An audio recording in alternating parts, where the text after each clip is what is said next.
right. And so um, there are many people who want to be successful, and there are many people who want to do well um, in life. Okay, but then not many people um, check why it does not go on as they wish, and then why success does not come as they wanted. So there were two kids who were childhood friends who grew up together.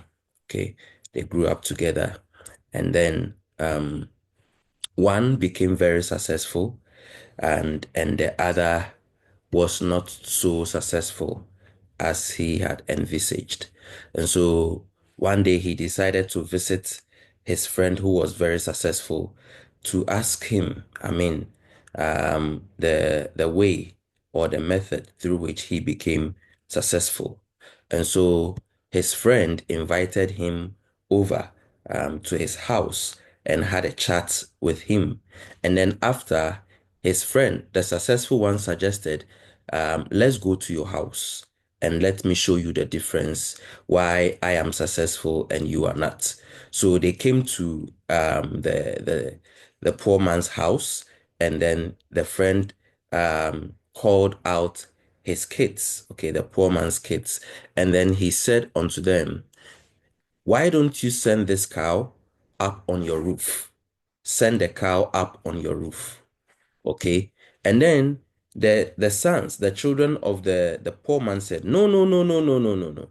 This is so impossible. It can never be done. It has never been done. This is not something we can even imagine.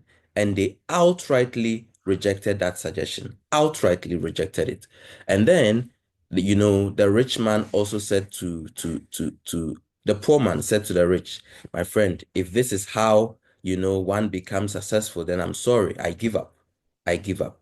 And then the rich friend, in this poor man's house, sorry, in this poor man's house, they actually they have the habit to protect the thoughts which says it is impossible.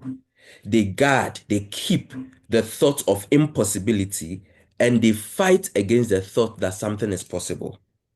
And that was the main difference between the poor and the rich. They protect the thoughts which say something is impossible. They keep it, they guard it, and then they fight against the thought that says something is possible. All right. So the rich man now invited the poor to his house, and then he called his kids out and said, my kids, why don't you set this cow up on the roof? Immediately, with excitement, the kids brought a ladder and they started to try. They started to try.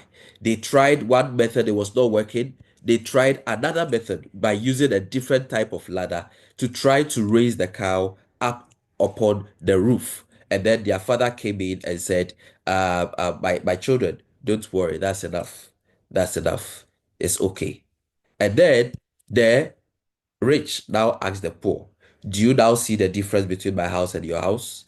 In my house, we fight against the thought that something is impossible, and we protect the thought that it is possible. We keep the thought that something is possible, and we fight with all our strength against the thought that something is impossible. And that, my friend, is the difference between your house and my house. That is the difference between your house and my house. In the rich man's house, they try, even though they think something is impossible, but they want to try and see if it will work or not. They try to see if this will happen or not. But in the poor man's house, they outrightly reject it. They outrightly reject it. And they say something is impossible.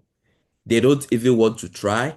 They don't even want to, even give it a thought. So they are fighting against the thought that something is possible. When they think something is possible, they fight against it. But they keep with all their heart what they think is not possible. And so today, what I want to say, you must protect the thoughts that tells you something is possible, and fight with all your strength the thought that tells you something is impossible. Many a time, many people are doing the opposite. They fight with all their strength when they feel something is possible, and then they rather keep the thought that something is impossible. Why would you fight against your own success this way? Why would you keep the thoughts, very negative thoughts, that something is impossible? Why would you keep such thoughts? And rather fight against the thoughts, that something is possible and keep the thought that something is impossible. How does it help you when you believe something is impossible? How does it help you? How does it bring any change to your life? And many a time, that is the difference between the successful ones and the unsuccessful ones. They easily agree that something is impossible. They easily conclude that this cannot be done. They easily admit that I am worthless. They easily admit. They keep such thoughts. And rather, they reject the thoughts that, they can do something and something is possible. They reject that thoughts. So, today, what will you keep and what will you throw away? What will you protect and what will you fight against? Let us protect the thoughts that tells you it is possible, and let us fight against the thought that tells you it is not possible. In fact, your success, your future depends on which thought you fight against and on which thought you keep. I really hope that you would keep the thought that it is possible and fight with all your strength against the thought that says something is not possible. Thank you, and I'll end here.